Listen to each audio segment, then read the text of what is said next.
Hello and welcome. We have some breaking news. Shoigu, the Russian defense minister, has ordered a retreat from Kherson. In this video, I'm going to talk about what does that mean, how has it come to that, what does it mean for Ukraine, and is this a big trap by the Russians? Stay tuned.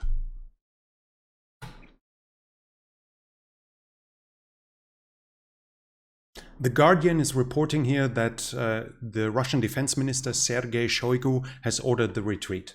The facts are the media is reporting that, and we have indications of the Ukrainians advancing. There are reports about Ukrainian attacks along that road here towards Kherson, along the road south here, and probably along the road south here from Davydiv-Brit in the direction of Berislav.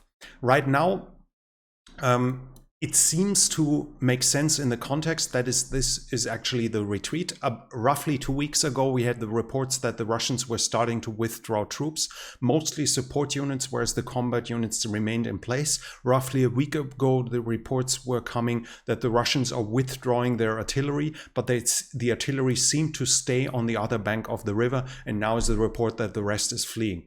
Before that, the reports were that the Russians were basically plundering humans and material that they could get. The Russians have emptied the right bank of the river, so the northern western area this year, their bridgehead, of civilians to the degree that they were able to. Obviously, they call it evacuation. The Ukrainians call it deportation, and there is much indication that this is probably more a deportation than an evacuation. After that, we had reports that the Russians were systematically plundering the civilian houses that have been vacated, including moving everything they found of value over the river. We also had reports about possible plundering of museums, including the art museums, of pieces being moved away from Kherson over the river. The position of the Russians on this side of the river has obviously become undefensible. The amount of supplies that the Russians were able to bring over the river was not sufficient anymore, despite their potential to use helicopters, despite barges, ferries, pontoon bridges, barge bridges, swimming bridges, etc. being constructed. Despite all of this, the defensive position must have been undefensible, the supply issues, so that Russia is now taking the kind of reasonable step of withdrawing its troops back. The big question now will be, how many troops will Russia be able to withdraw, to save? How much of its supply, how much of its materials? We should more or less expect that this time the amount of captured equipment should be fairly low, as the Russians have prepared for that withdrawal for several weeks now, and should more or less have brought everything over the river that they wanted to, and the rest should be blown up. We will have to see whether the rumors are true, which we heard from the Ukrainian side, that supposedly they're withdrawing their elite troops. Mentioned were the VDV, the air assault units, and the marine infantry, whereas freshly mobilized personnel was supposedly holding the front line and thus would be sacrificed. The question will be, how fast will the Ukrainians advance? Will they turn this into a steamroll and simply plow over Russian defense, destroying it and capturing everyone who is not getting killed and taken out? Or will the Russians manage to actually achieve an orderly withdrawal, as the Ukrainians will likely hold back with their advance to a certain speed, as this is a high danger of mines being laid, of explosives being laid. And while the Rasputitsa is less severe in the south, it's still the mud season, so most of the Ukrainian movement will be bound to roads. And as the Russians have moved the artillery on the other side of the river, as soon as the Ukrainian troops are entering the artillery range, they will be pummeled by the artillery, which on the other side of the river should have more than enough ammunition to keep firing at that. So we will have to see how big the victory will become. In theory, this could also be a trap, which I'll come to in a second, but it seems likely that within the next few days, the right side of the Dnieper will be liberated by Ukraine. Now, is this a trap? This has been talked about for several days. Just yesterday, I watched a big channel talking about a potential trap. In general, there are only, more or less in my book, only two options thinkable. One would be a classic ambush. So for instance, they claim that they leave it, but actually hide 2, 3, 5,000 soldiers in Kherson. So the Ukrainians go in and then suddenly getting fired upon from every direction and being destroyed. Now, this is extremely unlikely because those troops that are there would be lost in the end. And at the same time, they can't hide that many troops, and they won't be able to cut off Ukrainian spearheads and destroy them. So anything like that would in theory be possible is more or less impossible because of the situation with the river, as the Russian troops would be cut off. Another option would be that the Russians try to lure the Ukrainians in to then blow the dam to flood them. But that also really doesn't work because the northern side of the river, the right bank, is much higher than the left bank. So the majority of the Ukrainian troops would not even be affected. As long as they aren't more or less in this area, they are safe. If they are here, they won't even be touched by water in case of an explosion. Whereas everything down here might be flooded in return. And we've talked about the Russian defensive positions in Hula Pristan. They, for instance, might be touched by the water in case the Russians blow the dam. So that's also unlikely. And the channel yesterday, one of the very big channels mentioned that they will run into a trap as the Russian artillery is here. But that's not a trap. The Ukrainians are fully aware, the world is aware that Russia's army is more or less artillery with anything else. So the Russians are focusing on their artillery, and they did so throughout the war, and they do that for decades now. It's an extremely artillery heavy army, and it's well known that the Russians have brought their artillery to the other side of the river, but probably left it there. Well, now it won't have supply issues anymore. So knowing that you'll get pummeled by an army that is known for shooting artillery at you is not a trap. It's to be expected. The Ukrainians can counter this, as I already said. It seems more likely that it seems at least within the realm of possibility that the Ukrainian advance will be rather hesitant, rather slow, because of mines, because of booby traps, because of the artillery. And if you fear being shelled by artillery, you can spread out your troops, especially if the Russians are withdrawing. And this should give the Russians the chance to more or less withdraw the majority of their troops. So in summary, it seems I don't see a reasonable ambush, a reasonable trap that is supposed to happen here, as I don't see how. I don't see, in my understanding of warfare, I don't see how a trap would be done here. That they will be shelled by the Russian artillery is already known, and a trap that is known, that's not a trap.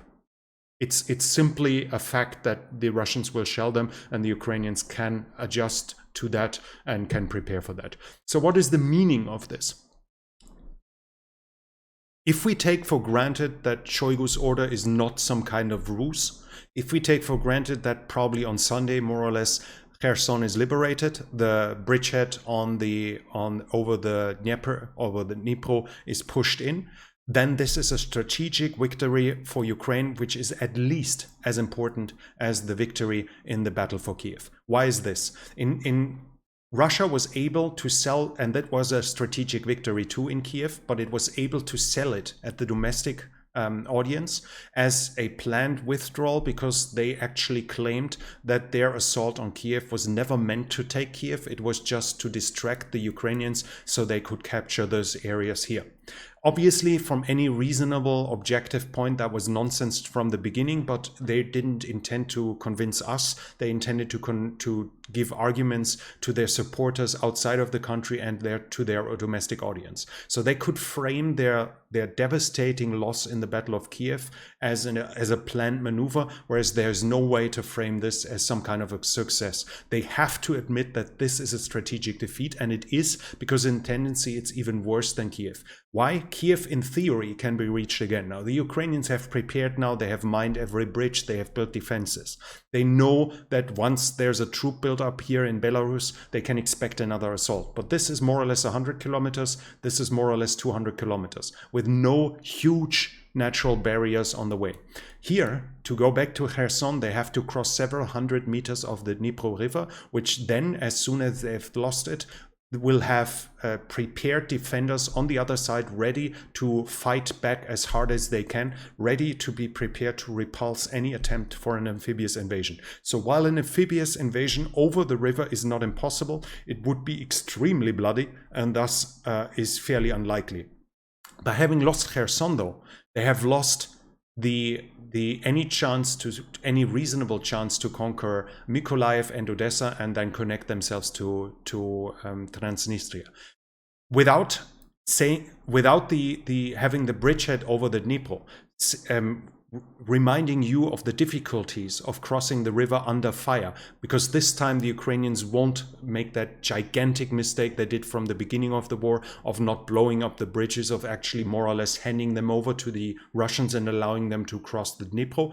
This time this will no longer happen, and as we know, the Ukrainians are now having a lot of ASM, a lot of anti-ship missiles, being able to shoot the Black Sea Fleet should it attempt any serious amphibious landing, so including tanks, artillery, etc. They've lost the Moskva. The Russians have lost the Moskva, which was a big part of the air defense for any fleet, potential air defense to shoot down anti-ship missiles as well. This is also lost. So, and the Russians lost one big amphibious assault ship, one big landing ship to support their amphibious assaults. In this regard, any serious amphibious assault is almost impossible, especially if it can't be connected, as the Russians are already over the Dnipro and thus can just connect and free the bridgehead, connect the bridgehead with other Russian troops. Should the Russians attempt an amphibious landing, and should it actually succeed, then it would be extremely likely that it would be destroyed within a couple of days, as the Ukrainians would have a much easier time bringing in reinforcements than the Russians would have to reinforce that bridgehead and to supply it. So in this regard, Odessa and Mykolaiv and the connections to Transnistria are almost safe now. And what does that mean? In case there is always talking whether there could be a ceasefire or whether that could turn into another frozen conflict. While I think both of it is highly unlikely right now, in case it would have come to that, in case it would come to that, having control over two of the big harbors of the Black Sea, in Odessa and Mykolaiv, for the Ukrainians, and maintaining control of it. This will mean that Russia cannot strangle their economy in total. A lot of Ukraine's exports are big in volume. We're talking about grain here. We're talking about iron ore and resources like this. This is big volume, which is not financially viable to export by a truck or by a train. This can more or less only really be done by ship. Otherwise, transport quickly becomes more expensive than the product itself. So if Russia had been successful in controlling the Black Sea shore by reaching Odessa, by then continuing to Transnistria, even in case of a ceasefire, even in case of a frozen conflict, it would have had full economic control over Ukraine. It would have been able to strangle Ukraine. Now it won't be anymore, and now it more or less has lost the chance to ever do that again, unless something extremely dramatic happens in favor of the Russians and against the Ukrainian side. So this is nothing short of a strategic defeat. While it's short of a decision of the war, it's one step towards a decision without any doubt. Now, what does it mean in military terms, not in strategic terms towards the end of the war? I found a list of what units are along the front line here. I took every unit that I found.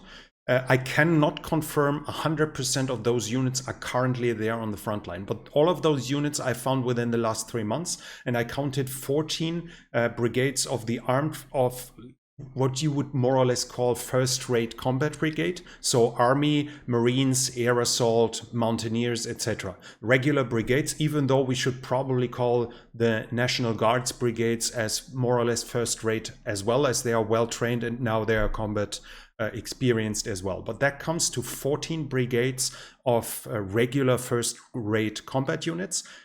That doesn't include 3 Marine battalions, which more or less equal 1 additional brigade. So that would already be 15 brigades. And it's 7 additional National Guards territorial defense brigades, as said, some of them with less significant combat value. By pushing in the bridgehead Ukraine will be able to move a significant part of those forces to other sides of the front. Now, I cannot say, unfortunately, it's impossible for me to say how many brigades Ukraine will free, but we can more or less be sure that Ukraine should at the very least be able to free half of their first-rate brigades for that. And I need to remember you, 7 brigades would be significantly more than what achieved the breakthrough at Balaklia. So they more or less have a stronger assault force that achieved that victory here in the direction of Kupiansk.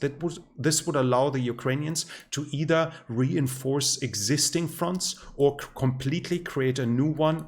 I mean, it's still a front, but create a new offensive along the southern front to push towards the Azov Sea, as they now have maybe even up to 10 brigades, as we can see here. To defend the shore of the river, they need artillery. They need motivated infantry with enough anti-tank weapons and enough heavy machine guns. And they probably need 1, at most 2 brigades that are mobile, that are mechanized, that are in reserve, so that you would leave somewhere here in the back in case of a landing, that they can push towards that landing and attack it. So the majority of the defense can be done by more or less light units. It can, at least. Whether the Ukrainians are going to do it is a different question. But in theory, the amount of first-rate brigades that have to stay here, even excluding the National Brigade, should not be more than 3, maybe 3. That will allow the Ukrainians to open new assaults, new offensives, or to reinforce current ones, which can be another step towards a victory of the Ukrainians in this war. At this point, it's important to remind you of 2 things. First of all, a strategic victory doesn't mean a victory in total of the war yet. We are not there yet. We are getting towards that. We're stepping slowly in the direction of a Ukrainian victory, but the Ukrainians have not won yet. And as of now, while we have some reports of Ukrainian advances, while we have Shoigu saying that the Russians are withdrawing, it's still possible that this is once more a lie, a ruse, Maskirovka, or something else like this. But if it turns out that Ukraine will have liberated and will control the right bank of the Dnieper at the end of the week, or even at the middle of next week, this cannot be overstated. This is close to be a decision towards victory, as close as it can right now be. It's a massive improvement of the strategic situation by the Ukrainians. It's a massive improvement when it comes to their negotiating position, and it's a massive improvement to them getting closer in the direction of Crimea. So this cannot be overstated. And in summary, it's a big thing, but when we come back to the other big question, is this going to be a trap? I would say I don't see how it could be one. I simply don't see the physical opportunities for the Russians to realistically create any kind of trap, even though I might be wrong here, and we might see very soon that I've been wrong. This was it for now. I'm going to publish the regular situation report for the war tomorrow, and this channel is only possible because of the support of viewers like you. So first I want to thank everyone already supporting the channel, and if you want to support the channel, please do so by the means in the description. It's of great help. Thank you so much. But you can also support the channel by hitting the thumbs up, by starting discussions. For instance, it could be really interesting, your opinion, whether Russia will be able to recover from it, or whether Ukraine will continue on. And then the next question would be, what do you think it's realistic for them to reconquer Crimea, and when would that be? Discussions like this are not just really interesting, but they also help with the algorithm. And obviously, if you haven't subscribed yet, I want to invite you to subscribe to the channel, hit the bell icon so you don't miss future videos, and share the channel with your friends and acquaintances to help it grow. That's it from me for now. Thank you for watching, and I'll be back.